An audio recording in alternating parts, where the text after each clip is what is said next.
Hii ni Maisha Kamili, twakufungulia Biblia uyaone maisha. Karibu sana ndugu mtazamaji na kutoka kipindi chetu hiki tuko tunamalizia robo, lakini pia somo letu la 13 kusimama katika mapenzi yote ya Mungu.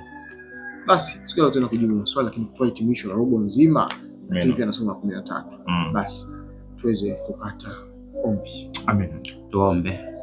Mungu wetu na Baba yetu mtakatifu, jina lako litukuzwe. Tunakushukuru Mungu wetu kwa yote, lakini zaidi umetembea nasi toka tulivyoanza robo mpaka leo tunahitimisha. Sifa na utukufu zikurudie milele. Amen. Baba, yote tuliyopata kwa robo hii Baba, yatutie nguvu. Amen. Yatueleweshe, yatuonyeshe njia ya kufika katika ufalme wako. Amen. Tunapofika katika ufalme wako Baba, tunamkumbuka huyu mtazamaji, mfuatiliaji. Amen. Naye asibaki nyuma. Kabisa. Umkumbuke na yeye. Amen.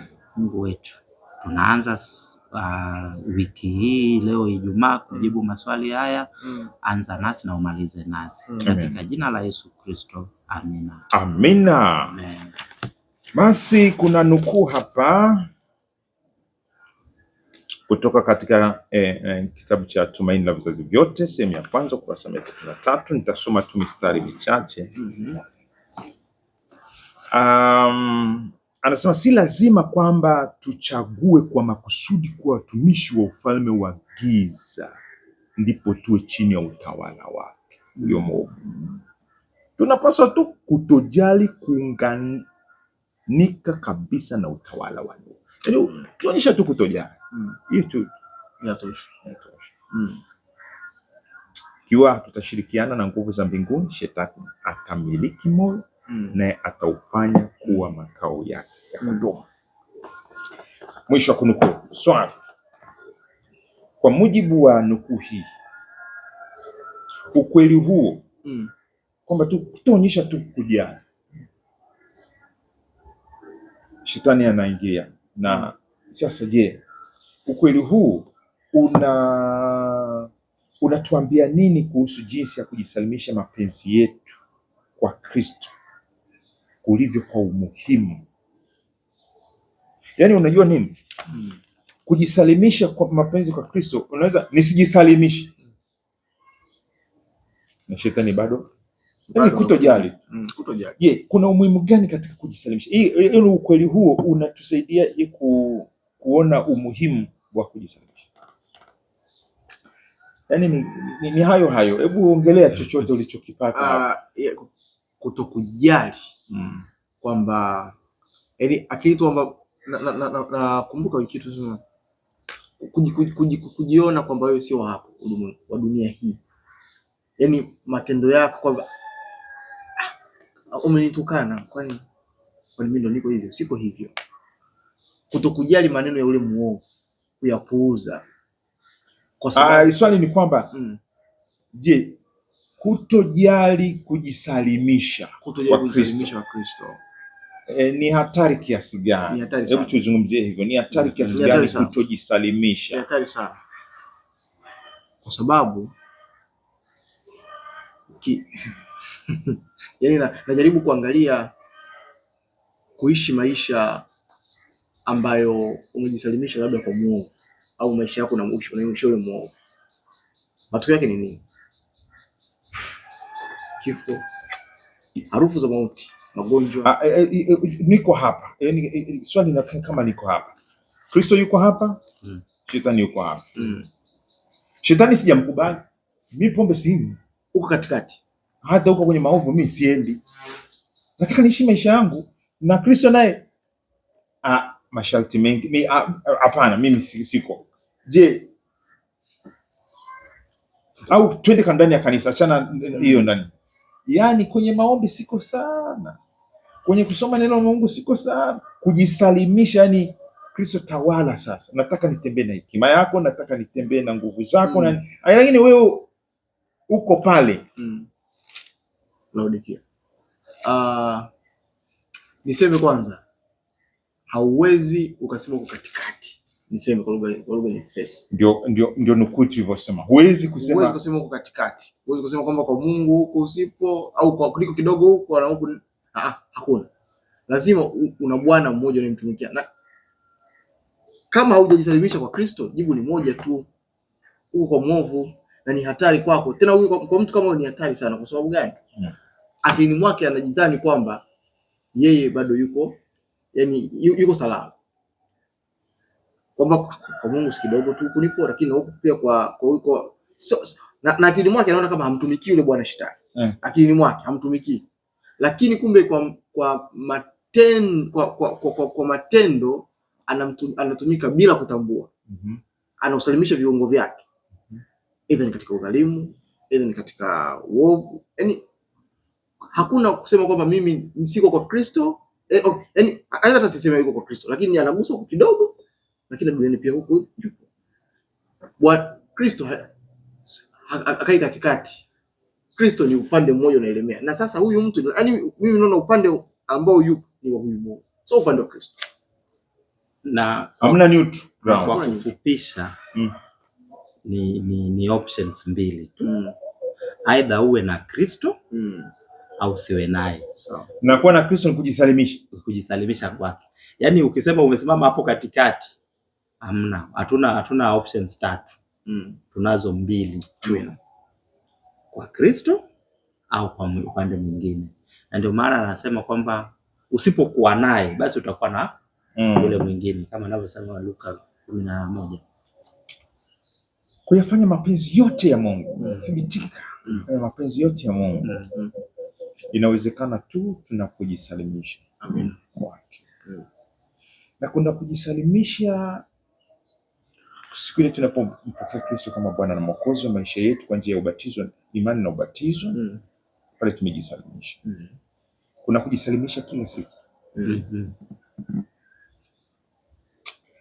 Haya. Mtoto nimezaa. Siku zinapita sijampeleka kwa Bwana, sijamsalimisha kwa Bwana ile huduma ya kubarikiwa. Ni hatari.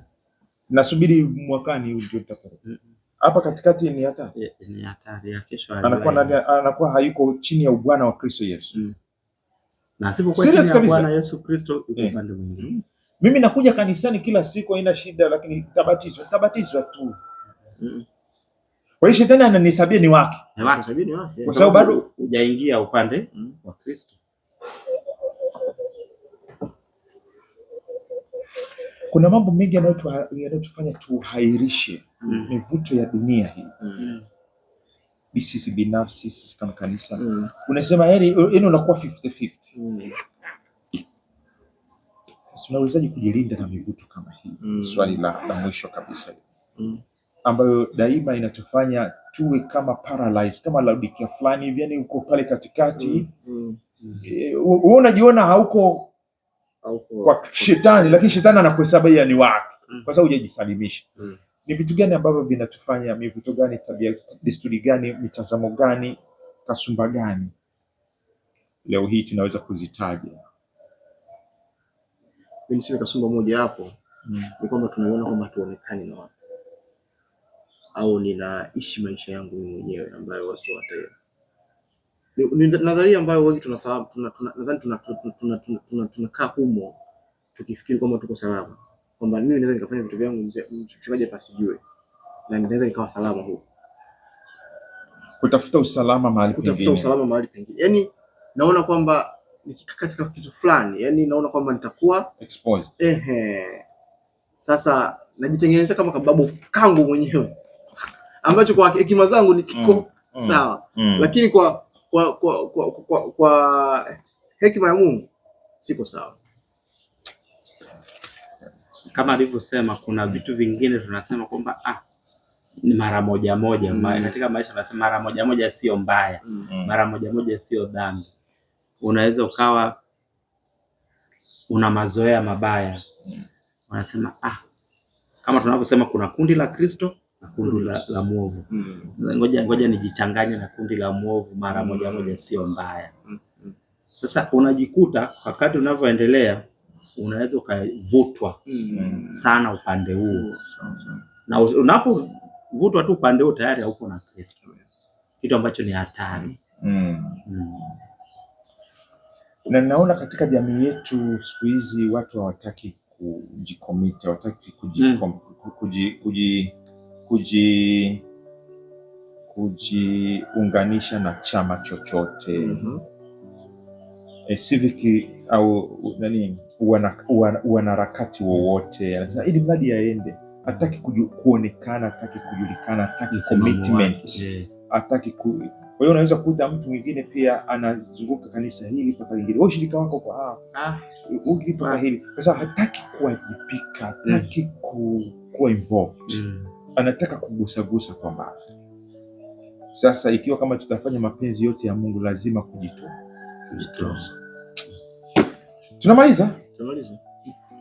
Tunamaliza. Kama una neno lolote kwa wiki zote 13 kwa Kolosai, ilikuwa nasemaje?